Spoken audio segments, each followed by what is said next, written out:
নিজেদের আরও একবার দুর্ধর্ষ প্রমাণ করল যুক্তরাষ্ট্র ইসরায়েল। পশ্চিমা মিডিয়ায় আলী খামেনির অবস্থান নিয়ে এতদিন ধোঁয়াশা ছড়ালেও ঠিকই নিজেদের লক্ষ্যে স্থির ছিল তারা, আর তাদের সহযোগিতায় এমন এক মুসলিম দেশও জড়িত যাতে করে চমকে উঠেছে সবাই। মার্কিন সংবাদ মাধ্যম ওয়াশিংটন পোস্ট এক রিপোর্টে মুসলিমদের সৌদি আরব আর ইসরায়েলকে তেহরানে হামলা চালাতে একই অবস্থান নেয় তাদেরকে মধ্যপ্রাচ্যের অস্বাভাবিক মার্কিন মিত্র জুটি হিসেবে উল্লেখ করা হয়েছে। এমনকি ইসরায়েল সৌদির চাপেই নাকি ট্রাম্প ইরানে হামলা শুরু করেছে, আর ইরানে হামলা শুরু করার জন্য ট্রাম্পের সঙ্গে একাধিকবার কথা বলেছেন সৌদি যুবরাজ, অথচ প্রকাশ্যে তিনি ইরানের পক্ষ নিয়ে কথা বলতেন।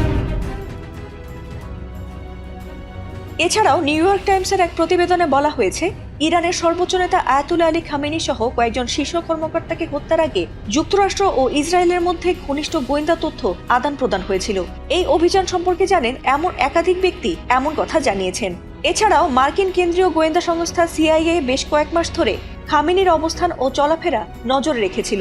সময়ের সঙ্গে সঙ্গে তারা তার অবস্থান ও অভ্যাস সম্পর্কে আরও নিশ্চিত তথ্য সংগ্রহ করে।